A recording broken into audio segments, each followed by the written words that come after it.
the center of your life. It is everything you hear, everything you see, everything you feel. It is everything you are. How would you know if someone stole your mind?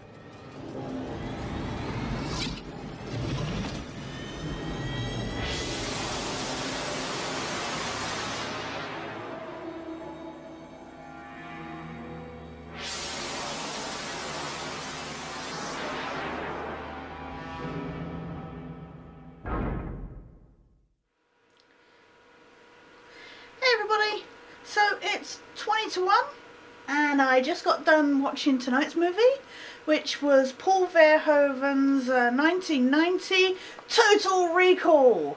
Unlike yesterday's Young Guns, I've watched this at least a dozen times in the past, so this is not a new movie to me. It's been a little while actually since I watched this last, so it was nice to come back to. But starring Arnold Schwarzenegger, Sharon Stone, Marshall Bell, Michael Ironside, Ronnie Cox, was it Rachel Ticotin or something? Anyway, lots of people, and I shouldn't even have to tell you about this movie, seriously. If you have not seen this one, then what is wrong with you?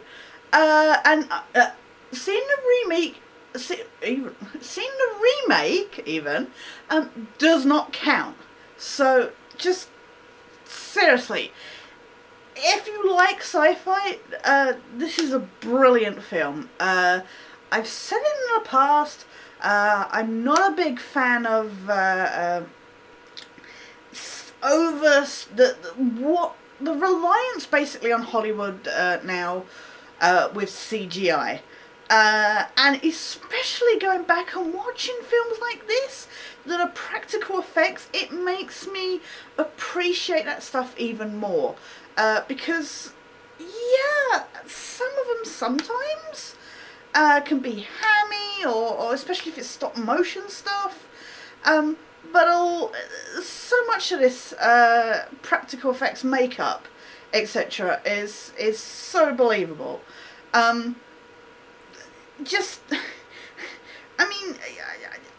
remember the first time I watched this, when Arnold Schwarzenegger and the Melina end up on the surface of Mars, and you see their eyes bulging out their head.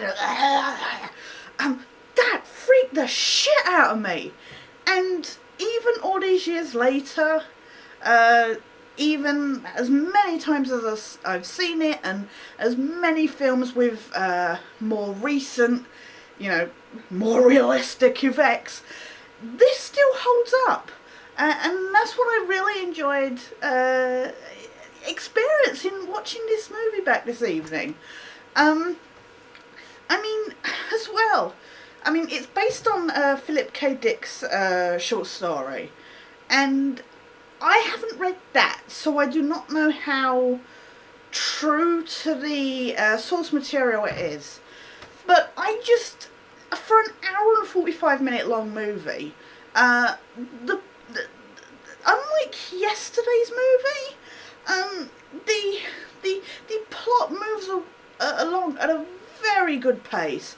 I felt like characters were developed, and I love this niggling, onward going feeling that you don't know what's real and what's not. How much of this is what always gets me with these. I have this big thing about. A big fear, I guess you could call it, about being lobotomized or losing my mind, losing the essence of who you are, and that's why I always find these kind of movies that question reality and messing with the mind kind of more engrossing if they're done well. because it just always kind of keeps me on edge.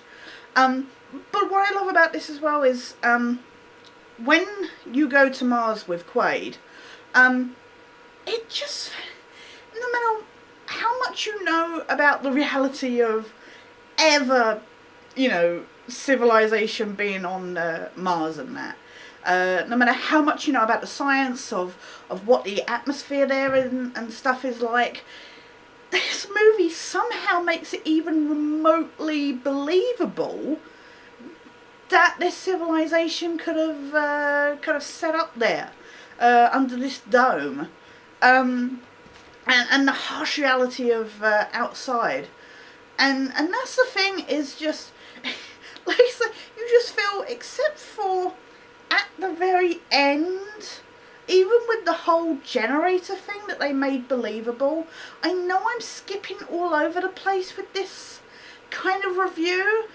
and I should really be going like start to finish plot wise, but I really do feel like you should know this movie, and I guess in a way I don't want to give away too much, because if you haven't, you must just now. I mean, you must be able to pick this up for like $3 or something online.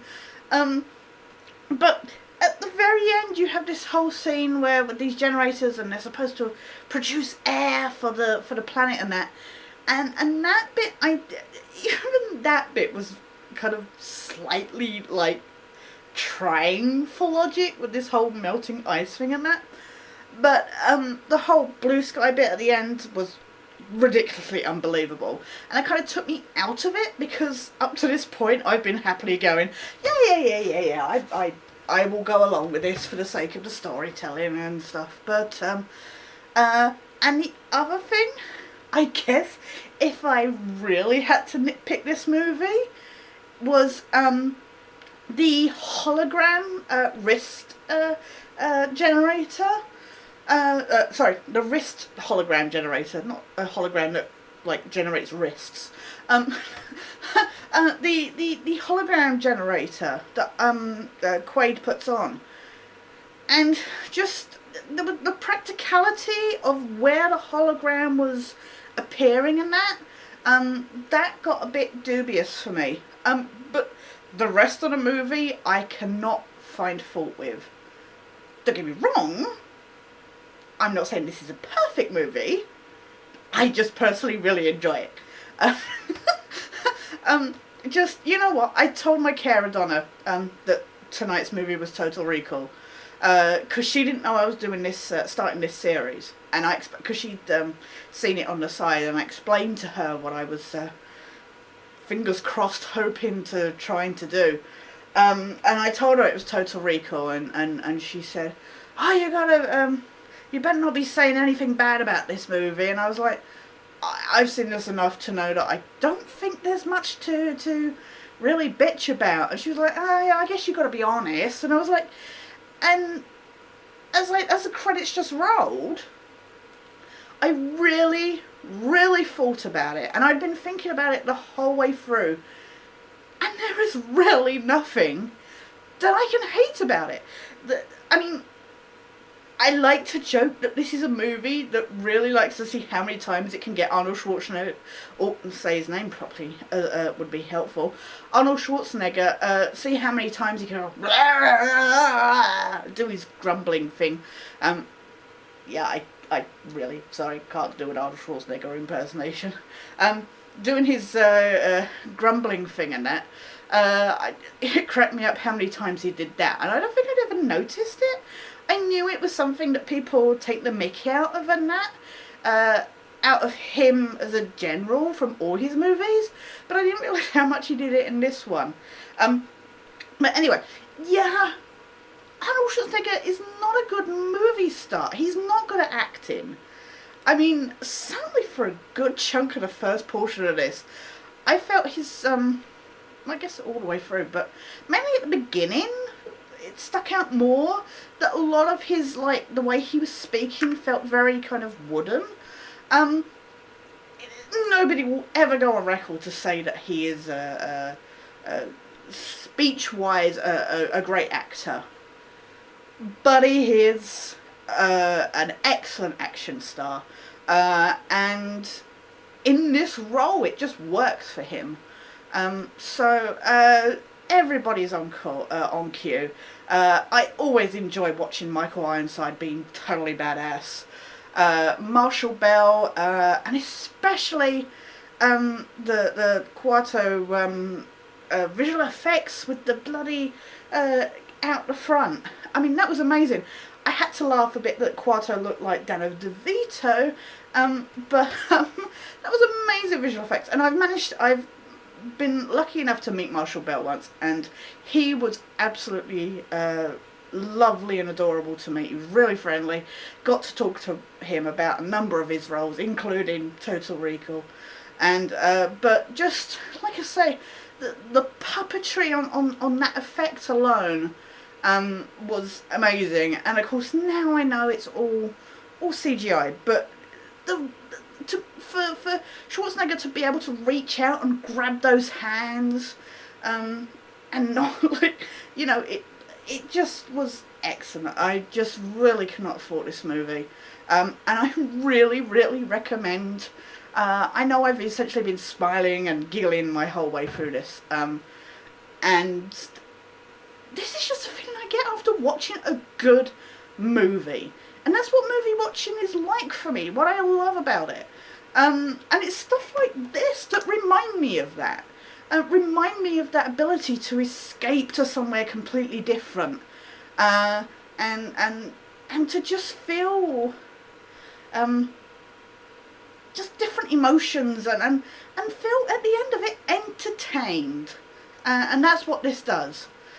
So definitely, I cannot say it enough, check 1990s Total Recall, and technically really other Paul Verhoeven movies, but definitely Total Recall, and we'll be back tomorrow.